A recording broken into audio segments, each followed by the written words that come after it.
outcome looks like. Man, and not having a father, I'm not afraid to speak on this, but not having a father affected my relationships with men. You know, my dad ain't shit, okay? I wish him the best, but it affected my, searching love my entire life. I don't know what it feels like. I don't want to get emotional, but I don't know what it feels like. So I settled because I was desperate. I don't want to say desperate, but I was desperate. Because that's what I needed to be with or date in that period of time. Because every situationship definitely taught me a lesson and it made me wiser to who I am today.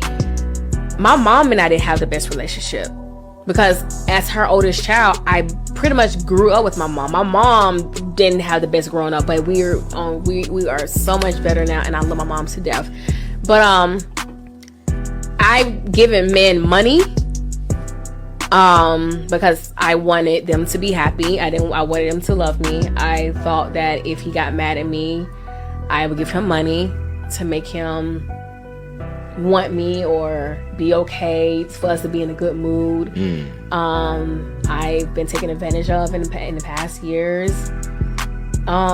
Yeah. All right. So there's an example.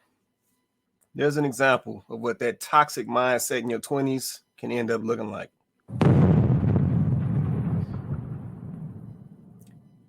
Yeah, that young lady is talking about the fact that literally her life and their relationships have been turned upside down.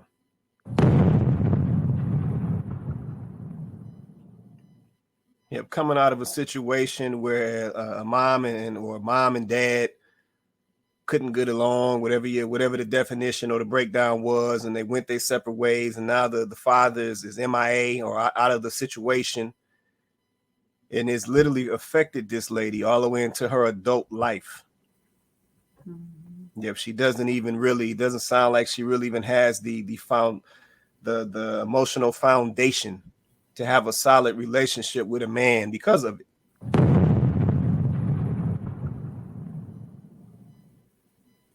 Yeah, but it's like we keep letting these Glorrillas and these sexy reds and these Sukihanas, we keep letting them push this nonsense to us, absorbing this nonsense, our young folks absorbing this nonsense, going down their own toxic paths, ending up in the same type of situations like the young lady just described.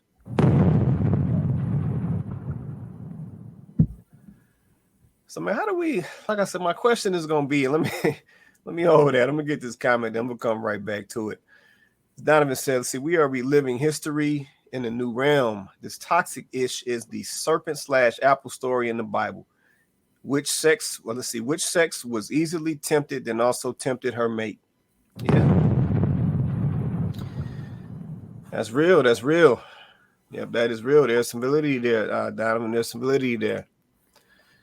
Go, you want to say something, Chloe? No, I mean, I just think that that's a pretty good clip. This is what happens, right? This is a cycle, and I think we don't understand how deep the consequences, how deep they run, right? You're in your 20s, you're toxic, you're outside, you're having fun, right? And rarely do you make it out of your 20s. If you're in that mindset, rarely do you make it out of your 20s without a child. It's sometimes more than one child. Right. Now, those children have to grow up. Because you're in your 20s and you're toxic and you're delusional, more than likely that relationship is not going to work out that you had that child with, or those relationships that you had children with, they will not work out. So now you have a child that's caught in the middle of a toxic relationship. She's the product of most likely a toxic relationship. That's why daddy wasn't, as she said, ish.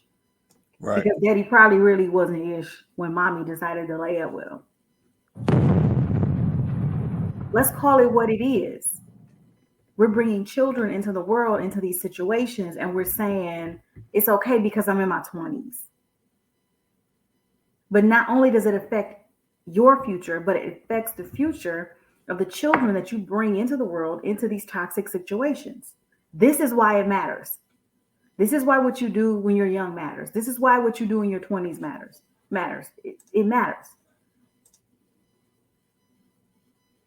You just can't do whatever you want to do in your 20s and say, oh, I was young. It's a real selfish mindset. It's a real entitled mindset. And some of us, we grow up and we're able to recover.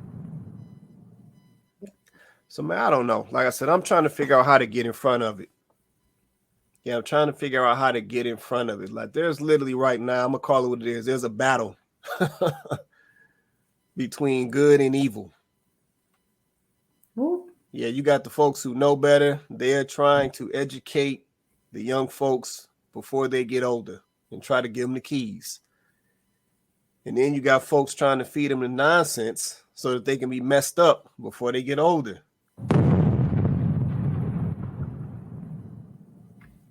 And I'm just like, how do we get in front of this thing, man? Somebody, like I said, everybody watching right now. I see we got a chunk of folks on here right now. First of all, everybody hit that like button for me. Hit that like button for us. Likes are free. Hit that like button. Second, I got a question for everybody watching right now. So we got a chunk of folks on here, YouTube and Facebook. Somebody drop me a comment. How do we get in front of this? How do we get in front of this nonsense that's being fed to the young folks? Yeah, do we got to kill access to the social media? Do we got to shut down? Like, what does it look like? Yeah, somebody drop a comment. How do we get in front of this thing so that we can get a hold of these young folks before they get all messed up? I don't know. Take their phone. Yeah, somebody drop me a comment. Anybody in the comments? Somebody drop me a comment. I mean, while we're waiting for comments, I honestly, truly believe